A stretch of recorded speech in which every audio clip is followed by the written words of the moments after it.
বউ খালাতে পিটিছি তার বিরুদ্ধে বউ হালে আপনি করেন মামলা বই কি পিটিছো তুমি? দুইটা থাপ্পড় মারছি। কবে? 2 দিন আগে। কি বা? ভালো করে কও না, কৃষক মারছো সেটা কও। সোমবারে মনে করেন আমাকে স্বামী স্ত্রী 2 জনে ঝগড়া হয়। হ্যাঁ, আমাদের স্ত্রী আর আমার সামনে 2 দিনে ক্যাসাল গন্ডগোল হয়, দুইটা আমি থাপ্পড় মারি, মারার পরে সোমবারে রাত্রে আমি ক্যাসাল গন্ডগোল হওয়ার পরে দিনে আবার মীমাংসা করার জন্য আমার বাসায় আসতে মীমাংসা করবো। মীমাংসা করবে একটা কথাবার্তা 2-1টা হতে আর মারধর শুরু করে। পরে আমাকে মারধর করে আমার মেয়ে খেলে চলে যায়। মারলাম হলে পরশু দিনে ওরা আজকে আসে আপনি হলে মামলা করে বললাম যে মেডিকেলে বউ মারছে। এই মেডিকেলে অনেকে লোকজন তো গেছে, তাই দেখছে আমার বই কোথায় কাটা শুনে বাসে যে আমি সেরকম ব্যাট মারে মারধর করছি, যে কোনো জায়গায় কাটা ছাড়া কোনো চিহ্ন বাসাতে মারধর করছে, এসে ওরা ইয়ে করছে। তোমার বউকে মারলা কেন? অভিযোগ এর বিরুদ্ধে তোমার কি হচ্ছে?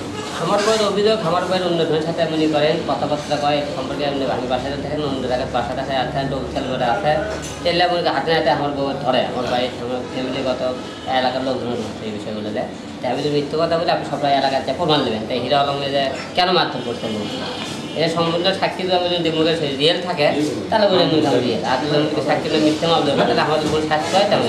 এবার আমরা একটু অভিযোগ করতে যে আমি বলে ওনাকে মারধরে 2 লাখ টাকা দাবি করছি।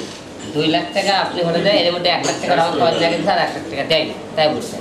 10 বছরের সংসার করতাম, কোনো মনে করেন যৌতুক চালাম না, আজকে 2 দিন ধরে বলে যৌতুক চাচ্ছেন। আমি তো 2টা থাপ্পড় মারছি।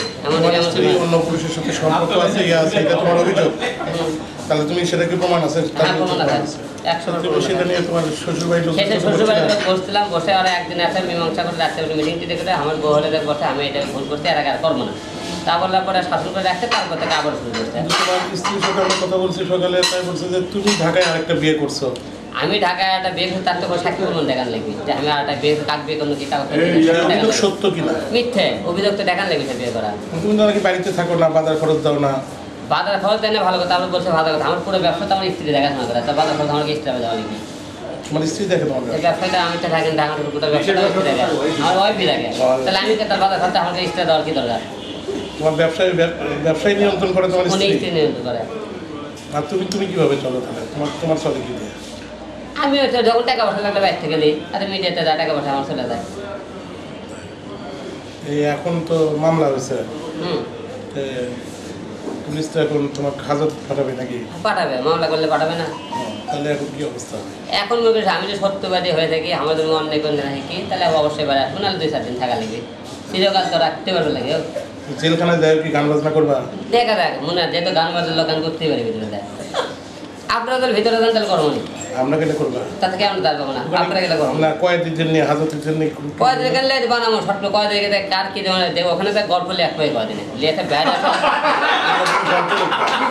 কার কয়েকদিন কি গল্প, কার কি বেদনা, তাদের বেদনা গল্প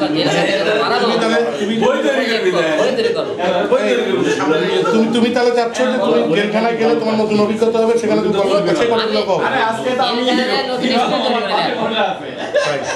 জেলখানায় কি করবা?